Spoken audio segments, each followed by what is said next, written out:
look at what the baby does when mom leaves or when the baby realizes that mom's left. Then we want to look at how does the baby respond when mom comes back? So I've actually never heard this explanation of it. Are you basically saying in a nutshell that like our attachment styles are created by the types of parents that we had? Our attachment styles are based on our original attachment. Do siblings typically have the same attachment style? No, even though you have a sibling, you still have a different experience with your parents. That's kind of like the history of the attachment style. Do you feel as though people's attachment styles change as they enter midlife and they're going through different transitions? I think that our core base, like our core coping skills, will always be there. Welcome to A Holistic Dose. We've been through the plot twists, divorce, parenting, burnout, reinvention, and now we're doing midlife with way more honesty and way less BS.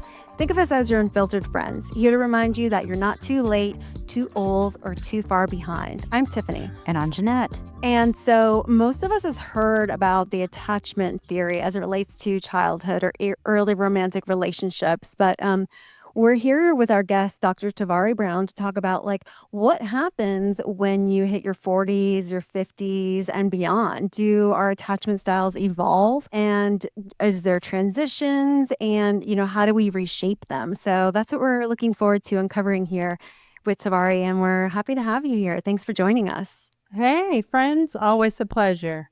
Yeah. So, Tavari, so let's get some cliff notes on just the attachment styles as we all know them. And maybe some people aren't familiar with them before we dive in. Yeah, so the original research was actually from John Bowlby, and ultimately it was looking at how babies attach to their caregivers. And so that was in like the 1950s. So in the 1970s, Mary Ainsworth comes along and she comes up with this like scenario. It's called a strange situation. And what they do is they bring babies in with their caregivers, and I hope they cleared this through somebody's IRB. I bet they didn't in the 1970s, but I don't know what an IRB is. I'm just saying. They're institutional review boards. You can't just be doing research on human beings without like acknowledging that this might do harm to people, right? So you have babies who are in the study, and then you give them a couple of scenarios. So those scenarios are their caregivers, typically mothers, right? Their mother leaves the room, and you want to see how the baby responds. So where the attachment styles that we're talking about, so secure attachment, anxious, which you also see in the literature is anxious, ambivalent, avoidant, or disorganized. Mary Ainsworth is like coming up with these terms through this process. So let's say the baby's in a room and the baby knows where the mom is, and then the baby's just like playing, doing its thing, right?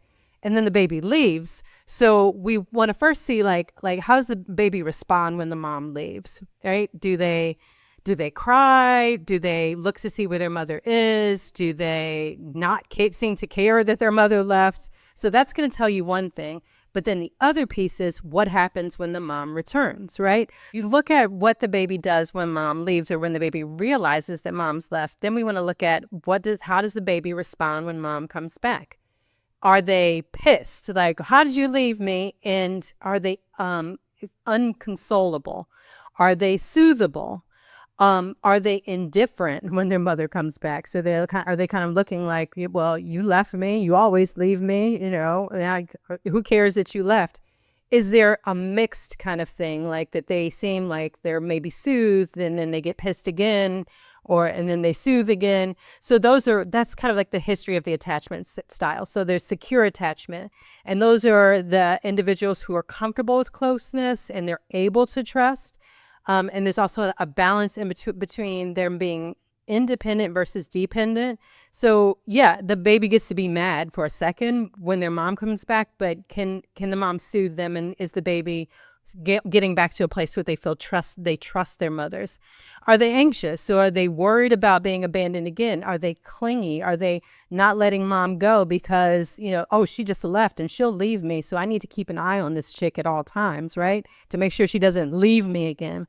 Are they avoidant? So are they completely indifferent, that they aren't looking for their mother for soothing? You would anticipate that a baby is looking to their mother, their primary caregiver, to soothe them. So if they're not seeking being soothed from that individual, there's a certain level of detachment or distance, and maybe they're a little bit too independent. And then the disorganized, and disorganized actually kind of lends to people who've had an experience of trauma. So I often go back to, kids who grew up in a home where there's alcoholism, and it's this good dad, bad dad. So there are times where your parent can be relied on and they are consistent, and there are times that they're inconsistent, but that also shows up in the way that we attach to other individuals. So from Ainsworth's research, so we started with Bowlby in the 1950s, Ainsworth in the 1970s. By the 1980s and 1990s, you have other researchers who are coming in, and they're applying attachment styles to adulthood and to dating, because the way that we learn to attach with significant others as children shows up in our adult relationships. It still shows up in the way that we cope with individuals in adulthood. So I've actually never heard of this this explanation of it. Are you basically saying in a nutshell that like our attachment styles are created by the types of parents that we had? Our attachment styles are based on our original attachments, how we learn to attach. And who did we attach to? So even when I think about some other studies, interesting studies to do are like studies on orphans. So there was a set of, I don't know if you guys remember, like maybe in the 80s or 90s, there were these Romanian orphans who were like in an orphanage, and they were never held. They weren't held. I mean, like their most basic needs were cared for. Like they were fed and they were changed, but nobody's cuddling them. Nobody's reading with them. And so then these children get adopted in Romania or all over the world, and you see something called reactive attachment disorder, where they have a negative response to their primary caregiver, and they might be like abusive towards their primary caregiver. But the other thing that was really interesting to observe, particularly in little Romanian girls, is they were starting to develop earlier. They were hitting their first menarche at age 7. They were going through puberty earlier. And so it's just fascinating how the brain says, I've got to survive. I've got to take care of myself, right? And so like other creatures in the primate species, the brain learns how to be independent a lot faster. And with some of those young girls, American families are taking them to a pediatrician, and they were actually putting them on different forms of birth control to stop the early development of puberty, the early onset of that first menses. But that all traced back to attachment. Yeah, I guess it's confusing or harder for me to digest because I look at myself as an anxious and maybe a little bit avoidant, but definitely, there's a lot of anxiousness there. I don't remember having a lovey, kissy, huggy feeling relationship with my parents. I feel like they're very much like, speaking of Romania, my dad is an immigrant from Romania and, grew up in a communist system. And then my mom's parents from Ukraine. So it was very like, it wasn't Cold. warm and yes, exactly. It wasn't warm and fuzzy. So I find myself needing and craving that, but I don't think that's what I received growing up. Right. So when you're needing and craving it, I think the other, I don't talk a lot about attachments in my therapy sessions. I actually talk about love languages. So that's Gary Chapman's 5 love languages. Right. Yep. I talk about love languages a lot because it's so action oriented. So if you're someone who didn't get a lot of either physical affection or words of affirmation, that you're still seeking that, right? And so, but if that's how you view love, then you want that in your partners. And so that could be about attachment. It could be, hey, I never got affirmed or, physically or emotionally, like there was food and shelter, but that was about it. Yeah. It could still be an anxious attachment. But I would spend more time, if you were my client, I'd spend more time talking about your love language. Like, how do you receive love and what is it that you want? Yeah. In dating relationships or as parents ourselves or in our working relationships, figuring out how to articulate that to others so that we can get it as adults. Yeah. So what do each of those, styles look like? I know for myself, like anxious, kind of how it presents, but if you can kind of go through all of them and explain like how that shows up for people. Yeah, so I know that you feel like secure attachment. That's like the winning one, That's right? the premier. Everybody wants to be secure. Sure. But how many of us are truly secure? Yeah, and so when you're secure, you're comfortable with closeness, but you're also comfortable when people go away, right? But you're able to trust. You trust that So if I'm in a primary relationship, I trust that my partner will come home at a certain time, will leave, that they are consistent, that they are going to be reliable, that I can depend on them, that I can, not necessarily set my watch to my partner, but I know what I can get from my partner. When we're anxious, it is anxiety, right? There's worries about being either abandoned or sometimes anxious attachment. They show up as being maybe a little bit clingy or needy. They might need a lot of reassurance. So that we were talking a little bit about the words of affirmation, or sometimes they're told that they're a little bit too much in relationships. Like, oh, you want too much, you need too much. And when I align those with love languages, it's more like the words of affirmation, the quality time, and sometimes the physical affection. When people are avoidant, they're hyper dependent, independent. So they're maybe keeping a distance. They value separation. And so if they have a partner that's like, hey, when can I see you again? It's like, whoa, whoa, whoa, buddy. I just saw you yesterday. Why are you asking for more? And that could be fine, right? But these are the things I feel like when we're in relation with others, that we're talking about that we're telling our partners, hey, these are the things that I need, or I need a certain level of reassurance. Is that something that you can give? I had a client who was, I'm going to go back to kind of the love languages. I had a client who was words of affirmation. And I promise you, if her partner didn't text her within 3 hours, I don't care if it's the middle of the workday, she would start to lose it. She's starting to feel like, oh, you don't love me, you don't want to be with me. And, recognizing that not everybody feels that way. But sometimes, a lot of times, particularly as it relates to love languages, we love others in the way that we want to be loved. So we're looking for words of affirmation. So we're giving words of affirmation. You say, I'm a very loving person. I'm always stroking this person's ego or telling them how much I love them. But if they're more about quality time and you're not spending time with them, then they're saying, well, you're not a very loving person. Or if they want a lot of physical affection and you're not, that's not your love language, that's not what you're looking for. Or maybe you are avoidant attached and you don't want physical affection, that doesn't feel loving to you. Or maybe disorganized attached and the demands on your body as a kid were like, there were inappropriate demands on your body, so you don't see someone asking to touch you or be under you as loving. Then those are the things that we have to talk about, in getting to know someone or loving another person, and even recognizing that that's not how they receive love. But in our relationships, can we compromise? Can our partners love us the way we want to be loved? And can we love them in the ways they need to be loved? Is someone who is generally anxious, maybe even with like generalized anxiety disorder, more likely to have an anxious attachment style? Yeah, but generalized anxiety disorder, so I always hear it as GAD, G-A-D, generalized anxiety disorder. Those are your warriors, and they worry about everything. Like, is there something wrong with the water? Is there going to be a car accident? Will a plane crash today? Anything that can go wrong will go wrong, and that's where their mind goes. It's not correlated one-on-one with anxious attachment. Okay. Right? So, because the attachment, anxiety is about the world and how I sit in the world. Attachment is about how I connect with other people.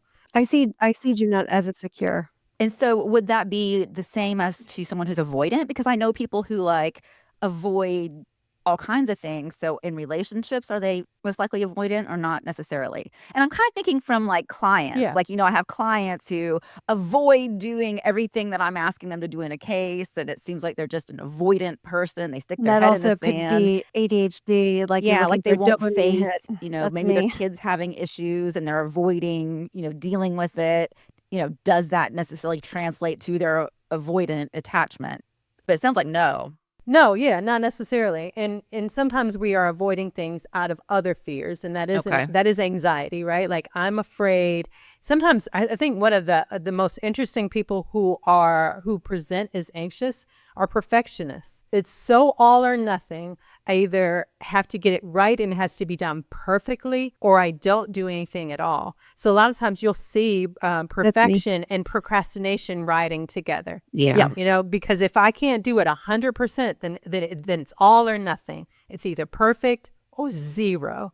And so even with your clients, Jeanette, like let's figure out, like, okay, I gave you a task to do. Is there some reason why you haven't completed it? Do you not know how to do the task, or are you afraid of mucking it up? But let's talk about that, or are you just unsure about each step? Is that someone who is a little bit anxiously attached and would prefer to have their hand held through the process? But we need to know, like, what's the source, in order to solution. Do you feel as though you've seen that people's attachment styles change as they enter midlife and they're going through different transitions? I think that our core base, like our core coping skills, will always be there. Can you change the way you attach? Absolutely. How does that happen? It's through experience, right? So we talked about like your initial experience with presumably mother, father, or primary caregiver. It could be an aunt, could be a grandparent, could be whomever, right? That your initial relationship kind of sets the foundation, but you can move through life and have other experiences, right? Like you're someone who did not, maybe the Romanian orphans, right? Like maybe the first 6 months, and I'm very sensitive to the fact that Jeanette has an adopted child. Like maybe the first 6 months or a year, maybe they had some other experience, right? But can the brain, particularly for infants and toddlers, like we're still forming all these neurons, right? We're making all these connections. Can they make new connections? Absolutely. Can they move on and be in a household where it's lots of words of affirmation and lots of affection? Can we rewire the brain? Absolutely. What happens as we get older, so we're talking about 25 and older, is that we start to, kind of calcify some of these things. Can we still rewire? Absolutely. But now we need to be intentional about A, knowing who we are and what it is that we need. B, articulating that to the people around us. And C, God help us all, having people who are supportive, right? Having people who can say to us, hey, that's your stuff. You know it's your stuff. I know it's your stuff. You're safe enough with me that I can call you out on your stuff, right? And this is something that my partner and I have. Like, we know where the landmines are. And so one, we are very careful to avoid each other's landmines, but two, to call it out and say, hey, that's your landmine. That's not me. You need to go work on that and come back to me. Or, the words that I say, because one of the things with people whose love language is words of affirmation is, yes, they love being affirmed. But when you say something negative to them, it cuts so deep. So the rest of us, because words of affirmation's not my thing, the rest of us, you say some sideways stuff to me, and I might forgive you in 30 minutes. If you apologize, I'm like, okay, you messed up. Okay, great. You recognize you messed up. Fantastic. We can move on. For words of affirmation people, they're the ones who can't move on. You apologize and they're still big mad. You put a cape on them and they'll be super mad. But I'm a people pleaser, so I always forgive. So there's that. Yeah, but you could still be hurting underneath. Even in our people pleasing, why are we doing that? Are we doing that to stay in group? Are we doing that because we so desperately want to remain loved that we'll eat it, that we'll sublimate it, that we'll push it down, we'll push down our emotional needs and feelings just to stay in group? Right, because there's the anxiousness within me that I'm like, I'm not going to be accepted. Yeah. And I think, one of these days, I think we need to talk about boys too, like boys in our culture and the way that they push down their emotions, the way our culture really deal. And then they explode. The reason why I thought about boys is like that has to go somewhere. All of that energy, when we're pushing it down, it shows up in other ways. It comes out in other ways. And I think in men particularly, it's socially appropriate for it to come out as anger. For us, we implode, men explode. Yeah. Right.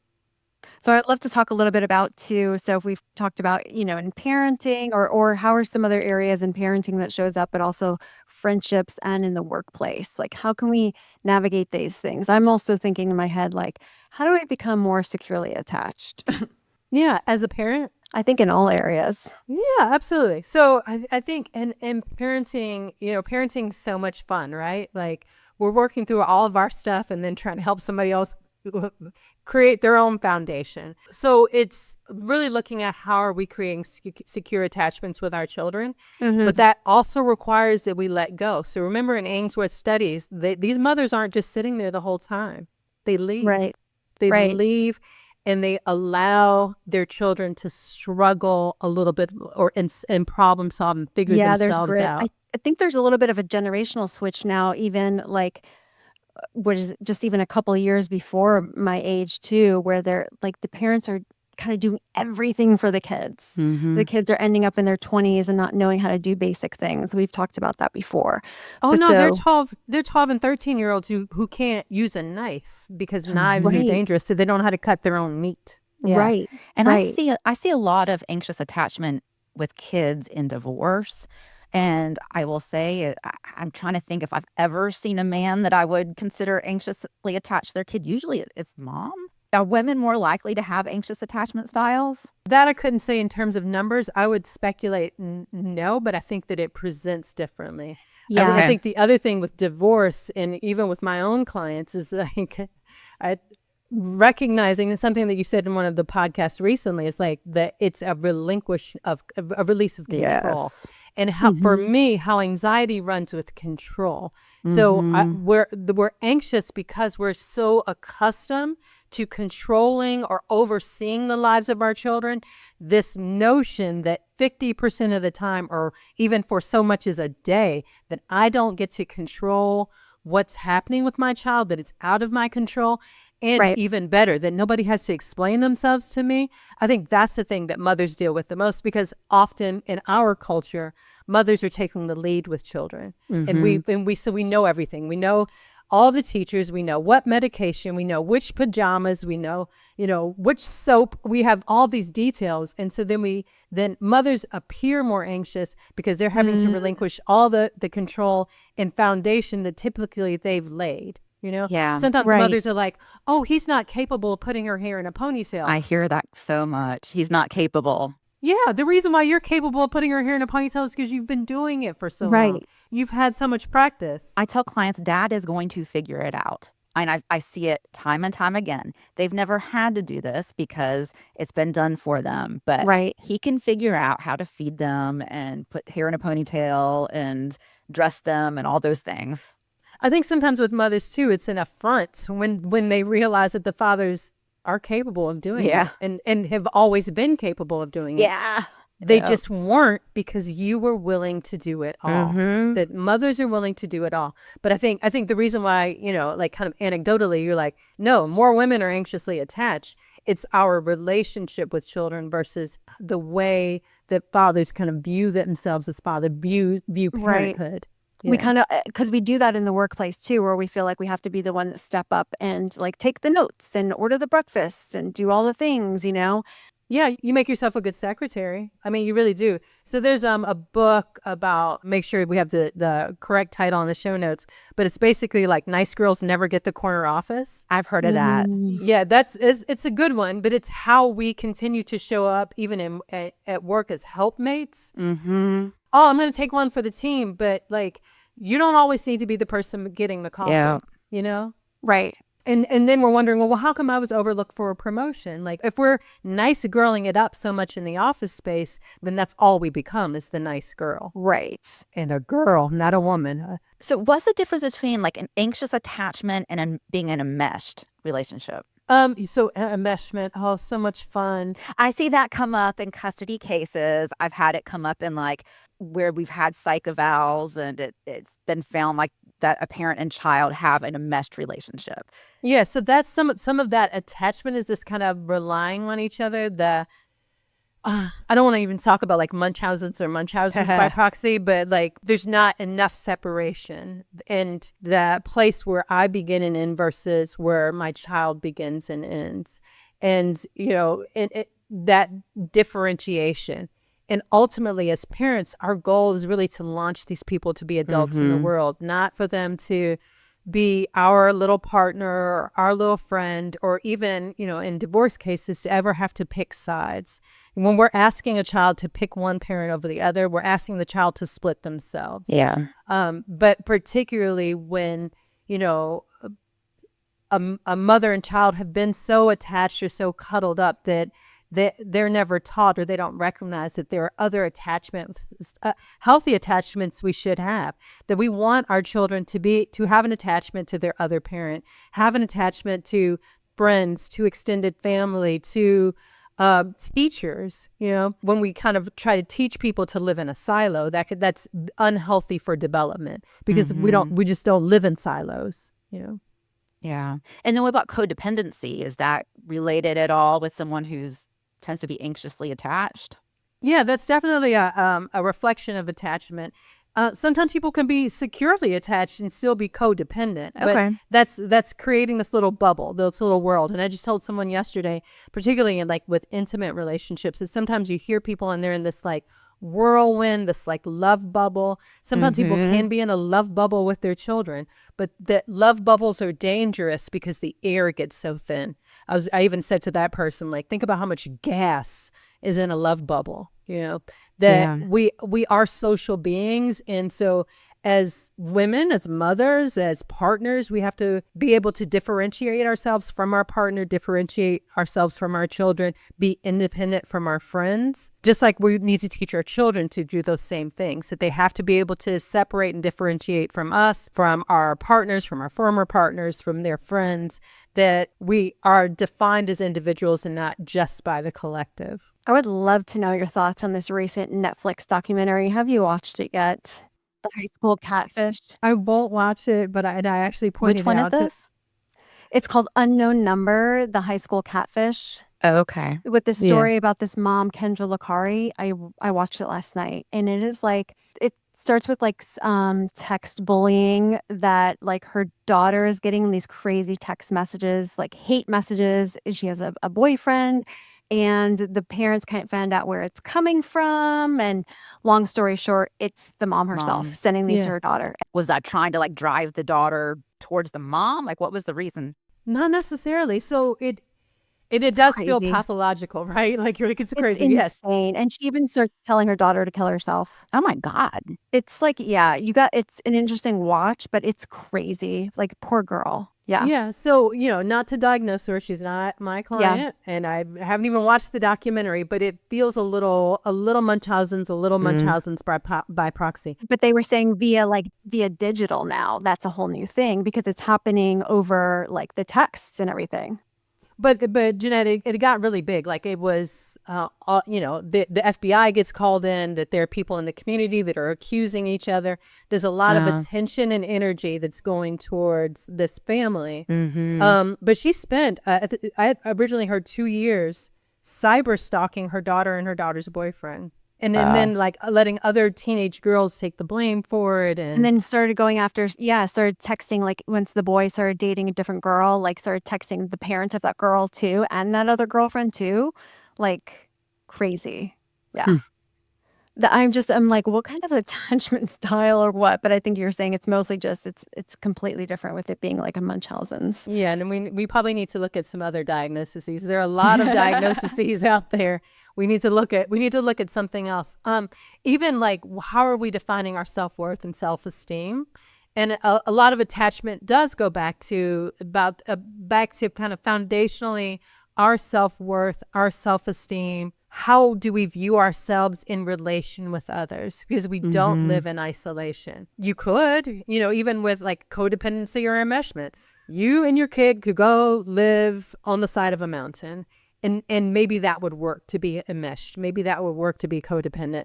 But it doesn't work in our environments of sending people away and expecting them to come back. So the codependency, the enmeshment, those things, there's not necessarily the sync to attachment styles? Not necessarily. They don't. Okay. It doesn't necessarily correlate. Okay.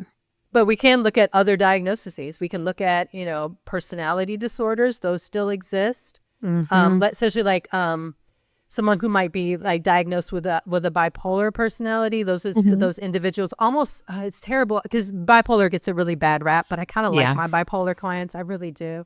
Because they're so loyal. They're just into you. And maybe that reflects on my attachment style. I don't know. What is your attachment style, by the way? I will answer. Yeah, I swear, no, Jeanette, I think you are secure. Like, I look at you and I'm I like, think "I'm so. I pretty mean, I sure." definitely was more anxious when I was younger, but I don't know that I actually had an anxious attachment style. I think it was just youth and insecurity as a teenager or whatever. But yeah, I think I have secure attachment. Yeah. So do you think as a teenager, you were just trying to figure it out? Like, well, what do romantic relationships look like and what can I And expect? I also was an only child, so I think I was used to getting somebody's entire attention. And so I think it was more that than necessarily anxious attachment. Yeah. And I mean, I was an only child as well, but I have a very aloof mother, like Uh, emotionally aloof. Like she's really good. Shouldn't say she's really good. She has boyfriends, and so that's a thing, but she never, but some of that was her own stuff, right? Like some of her mhm. own stuff with women and what she views as a healthy relationship. Mm. At 14, I went to my mother like, how come you never hug me? You never tell me you love me?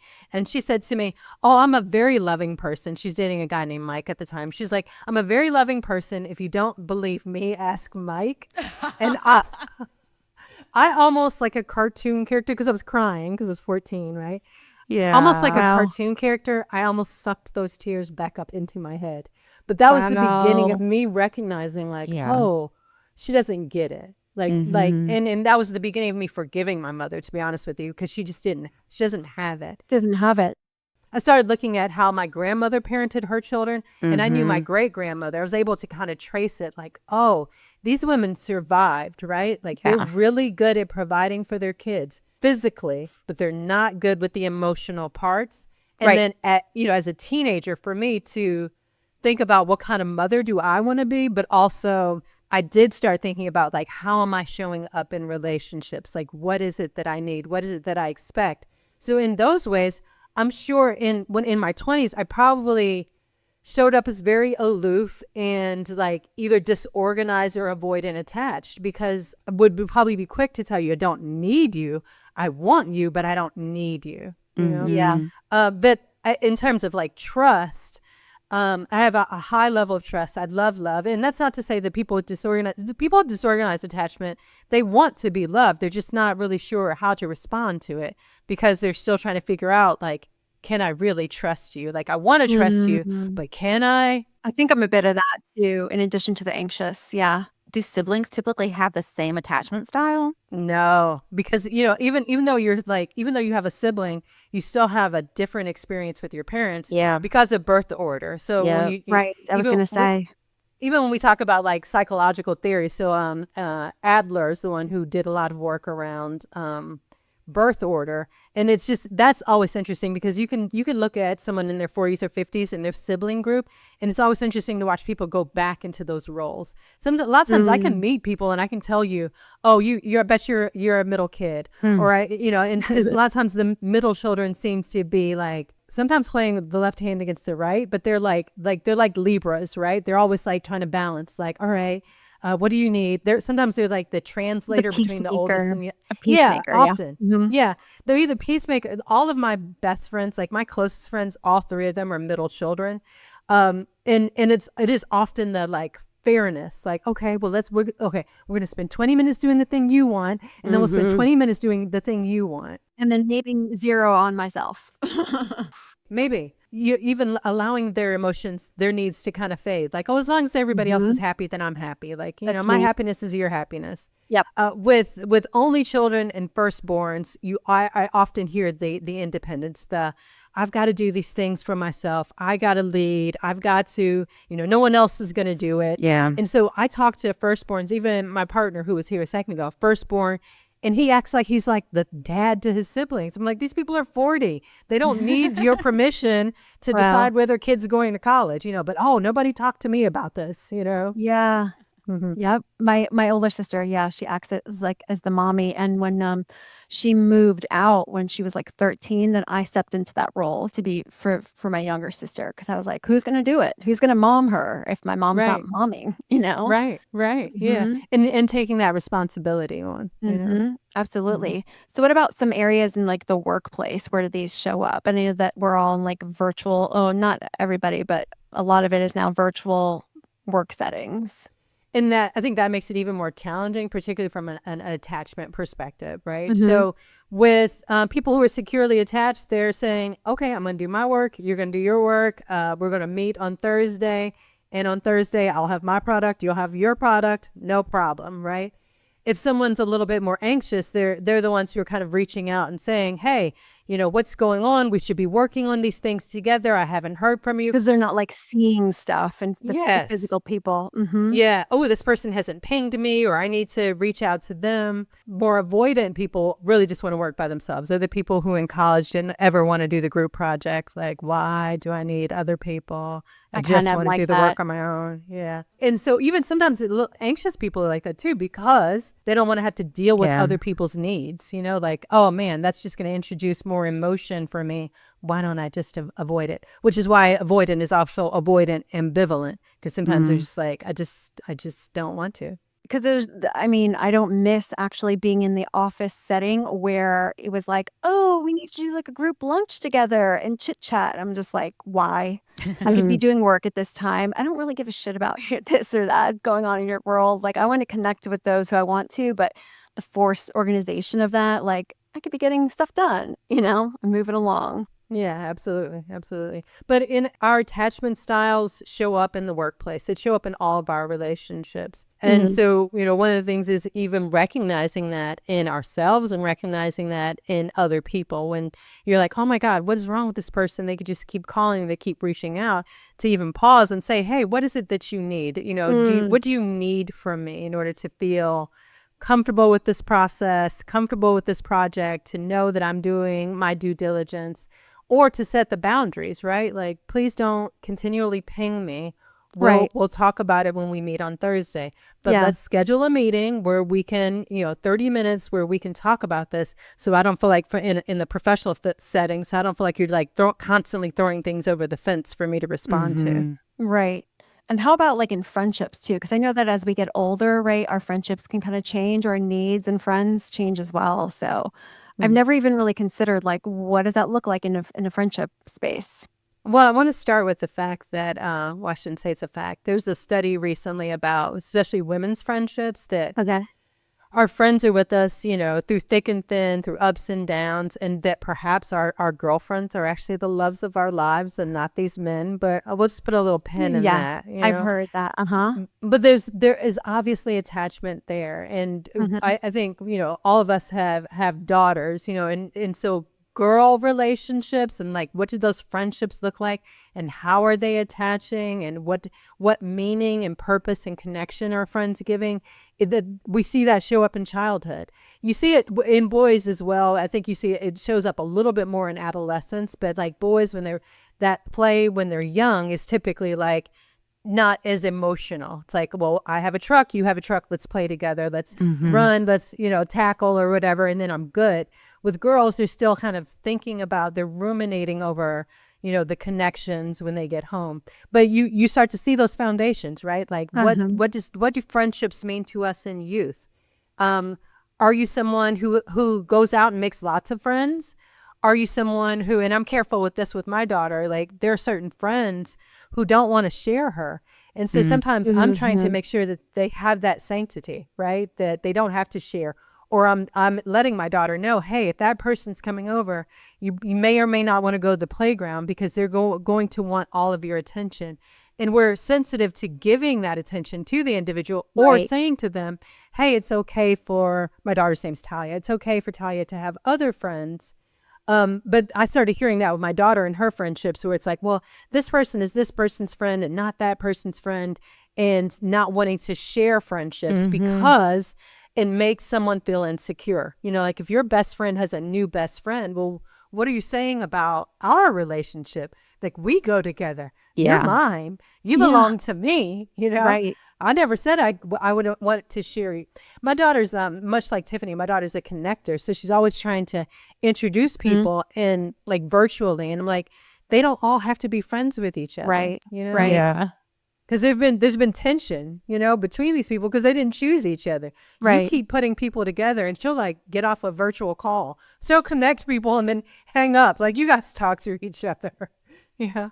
But into adulthood, our friendships do change, and being able to sometimes check in with our friends about like, hey, what's the status of our relationship? How are things going with us? You know, if we've ever thought about doing that with our friendships as well, Right. or letting them go, that Right. sometimes we outgrow a friendship. Sometimes that really good girlfriend that we went to the club with in our 20s just isn't, maybe she's still doing that thing and we're not doing that thing anymore. And that's okay. It's Yes. not feel like you failed or anything's wrong, but I feel like there's a lot of that we just don't want to address it, and it kind of lingers over us that we're holding on to it. I often mention to my clients, particularly when they're talking about vacationing, is like, you need to talk to people about how they vacation. I know the two of you travel together, so you like Yep. have your rhythm, right? Like, you know, Actually, yeah, you're right. Yeah, like Yeah. what type of things do you like to do? Not all of our friends are good vacation friends. Some friends are just good for coffee. Some good friends are just good for Pilates, and being okay with that. Like, this is my Right. Pilates friend, you know? Yeah, and I think that applies too then in your romantic relationships as well, knowing that like you guys kind of jive. It's not just about butterflies. Like Jeanette and I talk about this all the time. It's just really not. Yeah, One butterflies are person's cute. not going to be your everything. Right. Right. But I think sometimes people do feel like, oh, my partner should be my best friend. I think that's lovely, but that's putting a lot of pressure on the relationship, and just recognizing that they can be very neutral when it comes to other people, but when you are talking to your partner about challenges you're having with them, they have a bias, right? And so making sure that you have other outlets, and it's okay. It's okay if your partner doesn't like horror movies. I have a client dealing with this, like her partner really wants her to watch horror movies. She hates them. And it's like, we can connect on something else, like Yeah. I am willing to do the things that are of interest to you that may not be of interest to me, but I draw the line at horror films, and that's okay. Jeff really Right. likes punk bands and goes to a lot of punk concerts, and I stay home for those. Yeah, you're not his punk concert buddy. Yeah. His daughter is, though. She started See, going. cool. Yeah, that's you And guys. that's a thing. great thing for Yeah. them. Yeah. Yeah. Love it for Exactly. you. Right. Yeah, what are some Exactly. other things that are coming up that you're seeing a lot more now in relationships as it relates to attachment styles? Well, I think one of the big things, this has come up more frequently in the last few months, is adult. And this is kind of a little bit in Jeanette's wheelhouse too. I have some clients who are either going through divorce and they have adult children who are having a hard time with them dating someone new. Yeah. And So it's like real like adults, like as in like the 1920s and up and so. oh yeah. I mean, And like they're like 19 to 29, refusing to meet. Yeah. really? Yeah. For having a real hard time with a parent dating someone new. Is it just that is the main aspect, or it's like, oh, they really believe that they're a bad person or whatever, but it's really just the introduction of someone new? Yeah. And then the other Wow. thing that I'm dealing with are mothers who maybe don't like who their kids are dating. And so I think that comes up, for our children in terms of friendships, and whether or not we're saying you can't be friends with this person anymore. It also comes up with dating relationships. You guys have teenagers, and how much that might kind of tap into our own wounds and traumas and bad relationships, particularly when you see your kid going in a direction that you're not comfortable with, and you're like, I've learned this lesson for you. You don't have to go through this. I know. Just trust me. This ain't it, sister, brother. This ain't it. This brings up another yesterday news with the Donna Edelson verdict with her going to jail. The woman who plotted the Murder of her son-in-law, right? exactly. Yeah. She wanted her daughter and grandkids to move back to Miami. Yes. So I guess her daughter divorced her husband and was in Georgia, and the court would not allow mom to move the kids away to Florida. So so her the mother-in-law's way of dealing with that was to have him killed so her daughter and grandkids could move to Florida. And then she pulled all these other people down with her. She pulled her son down too, because the son helped arrange the payment or something like that. So he went away, and then she is gone now. And the son-in-law's gone. And yeah, and like then there was like the 3 people within the hitman's like circle too. Yeah. I mean, just nuts. Yeah. So some of that's anxiety. Let's start with the anxiety. Like, oh man, I really, and my heart goes out to my daughter who's going through this divorce, who wants to just move on with her life. Mhm. I want to be with the grandkids, but there's only so much control we have, period, in life. There's Mhm. definitely only so much control we have over other people's lives. Yeah. And Right. so in recognizing as mothers what we can do in terms of giving advice, and then also being able to step back and let certain things go and let certain things play out. Mm-hmm. I know Jeanette will say, well, it's a tough run, right? Having to stay in a state, but how many years do we have? Right. Mhm. 10, 12? Do we have a full Versus 18? Yeah, it's not Right. forever. Versus life. versus life. Yeah, Yeah, which versus is what they life. decided. Yeah. That's insane. Mhm. So, how do we recognize like some signs of growth versus things that we're like stuck in? Yeah. So I think first and foremost is I'm always going to go back to the self-awareness and being comfortable articulating who you are. So I'll Mhm. give a personal example. In my kind of people pleasing, in my wanting to belong in relationships, I don't always assert my needs. So after my divorce, every guy that I dated, I said, look here, I'm going to always defer to you. If you really like me, you won't let me do that. You won't let me constantly defer to you. So and with my partner currently, he'll say, hey, I picked the last 3 times we went to dinner. It's your turn.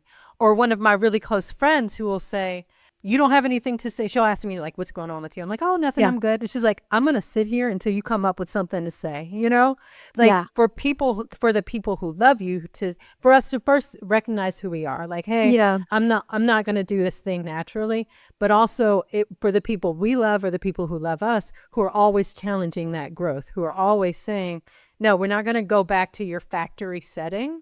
We're going to, we're going to upgrade to this new operating system. And we're Mhm. going to work on that new operating system, but also giving ourselves the grace that I won't say we'll always go back to the factory setting. The factory setting is there. So our original coping skills got us this far in life, right? We were able to survive. They allowed us to survive. But if we want to thrive, we have to constantly challenge ourselves to do things a little bit different. They're a little bit uncomfortable, that are not our set point, but those are the ways that we're rewiring the brain, and we're learning new skills and we're having new experiences. So then the self-awareness is definitely, I guess you can say, those are green flags. Those are good. What about some Yeah. like red flags? I think when we're constantly doing the same things but expecting different results, Yeah. when you feel the anxiety and we're either ignoring it or we're just allowing the anxiety to drive. I love using the movie Inside Out as an example, that sometimes there's reasons why we're letting fear hold the wheel or anger hold the wheel. There are appropriate times where we're letting those emotions drive, but we also want to make sure that they're not always in the driver's seat, and that we're intentional about the times we allow our anxiety to drive, and recognizing that our anxiety is just really like it's a warning system. So my anxiety is like the gas light on my car. When the gas light goes off, I have 50 miles. Like, do you guys even know like all the things I can accomplish before I actually run out of gas? I'm not going to the gas station. It's 9:00 at night. Yes, I know. And then I'm like, oh, well, it'll get it next This morning. drives my and then husband crazy because I'm like, Mhm. plenty of time. But what I do is I thank my anxiety. My anxiety is like the gaslight. My anxiety is like, hey, watch your step. I don't want to trip and don't trip and embarrass us. I won't. Okay. And so what I talk back to my anxiety, sometimes I talk about anxiety like the Mucinex man. It's this little thing that like Yes. always wants to come with you.